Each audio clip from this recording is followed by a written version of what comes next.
Saat ini, sistem rem anti terkunci digunakan di hampir semua kendaraan modern. Sistem ini mencegah kecelakaan seperti ketika Anda kehilangan kendali kemudi saat mengerem. Dengan ABS, Anda akan dapat mengemudikan kendaraan dengan baik dan juga mengurangi jarak pengereman. Apa itu ABS? Bagaimana cara mencegah kecelakaan karena pengereman? Kami akan mengeksplorasi pertanyaan-pertanyaan tersebut dalam video ini. Untuk memahami ABS dengan benar, pertama-tama kita perlu memahami prinsip-prinsip kemudi dan pengereman. Saat Anda menekan pedal rem, bantalan rem pada cakram roda akan diaktifkan dan menekan cakram. Kemudian ini akan menghentikan putaran roda. Ketika roda berhenti, maka akan menyebabkan selip antara jalan dan roda sehingga kendaraan berhenti karena gesekan ini. Sekarang, mari kita pahami mekanisme kemudi. Seluruh mekanisme kemudi bergantung pada prinsip sederhana roda yang berputar. Roda akan selalu berusaha menghindari selip di jalan, sehingga ini berarti kecepatan roda pada titik kontak akan selalu nol. Roda memiliki dua jenis gerak, yaitu roda berputar pada porosnya dan juga bergerak ke arah mobil. Karena kedua jenis gerakan ini, maka roda memiliki dua jenis kecepatan, translasi dan rotasi. Untuk kondisi putaran non-slip, jumlah kecepatan translasi dan rotasi pada titik kontak harus nol. Cukup ingat prinsip sederhana ini dan Anda akan sangat mudah memahami mekanisme kemudi. Di dalam mobil, keempat roda harus berputar setiap saat untuk menghindari kendaraan selip. Faktanya, prinsip putaran sederhana ini adalah alasan mengapa mobil Anda berbelok ketika Anda memutar roda depan. Mari kita amati hal ini. Asumsikan kondisi hipotesis yaitu, bahkan setelah memutar roda, mobil berjalan lurus. Dalam hal ini, kecepatan putaran akan cenderung seperti yang ditunjukkan dan kecepatan translasi tetap lurus.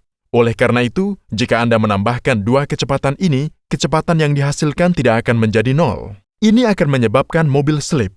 Satu-satunya cara untuk menghindarinya adalah dengan membuat kecepatan translasi juga miring. Ini hanya mungkin terjadi ketika seluruh mobil berbelok seperti yang ditunjukkan. Ketika mobil berbelok, seperti yang ditunjukkan, keempat roda dapat memenuhi kondisi berputar. Dari tangkapan layar ini, Anda dapat dengan jelas melihat bagaimana kecepatan pada titik kontak keempat roda menjadi nol. Sekarang, mari kita menganalisa mekanisme kemudi pada saat pengereman. Karena bantalan rem sedang diaktifkan, roda berhenti berputar.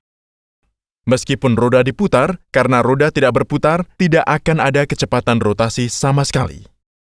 Dalam hal ini, kendaraan tidak perlu berputar karena ini adalah seperti kasus pengereman normal. Kendaraan tidak akan lagi bereaksi terhadap perubahan pengemudi terhadap kemudi dan akan meluncur dalam garis lurus yang dapat menyebabkan kecelakaan.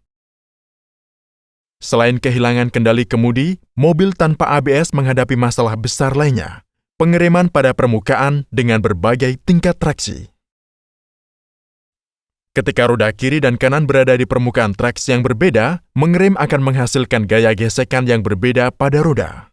Ini akan menghasilkan torsi dan mobil akan berputar tak terkendali. Mari kita lihat bagaimana ABS bisa memecahkan masalah ini. Sistem rem anti terkunci ini sangat sederhana.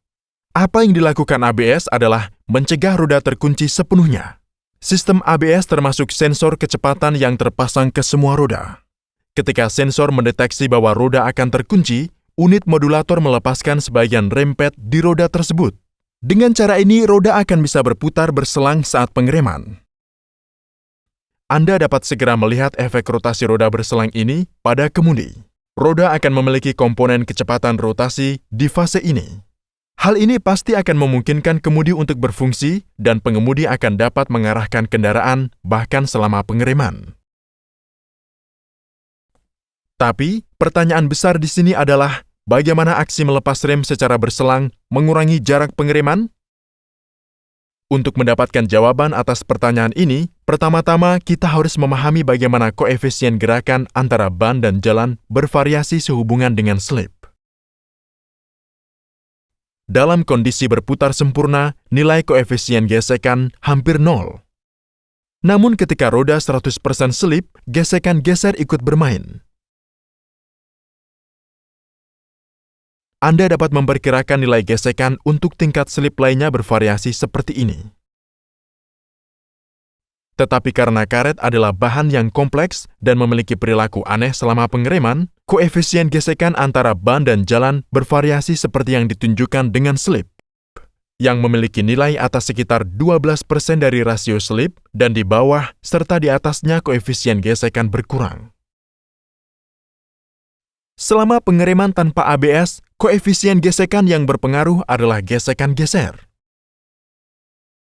Namun, dalam pengereman ABS, algoritma cerdas tersebut menyesuaikan tekanan rem untuk menjaga rasio selip mendekati 12%, yang merupakan nilai gesekan maksimum. Hal ini secara signifikan mengurangi jarak pengereman. Sekarang, kembali ke masalah ketidakstabilan besar mobil. Dengan distribusi daya rem elektronik atau EBD yang cerdas, yang merupakan subsistem ABS modern, dapat mengatasi masalah ini dengan sangat mudah. Pada EBD, tingkat yaw mobil dan selip relatif pada masing-masing roda diukur. Hanya dengan mengurangi tekanan rem pada roda dengan pegangan yang lebih tinggi, kita akan dapat mengurangi gaya gesekan yang dihasilkan oleh roda. Kemudian, hal ini akan menjaga torsi yaw dan seluruh mobil terkendali. Kami harap video ini memberi gambaran konseptual yang jelas tentang cara kerja ABS pada Anda. Dan jangan lupa untuk mendukung kami di Patreon. Terima kasih.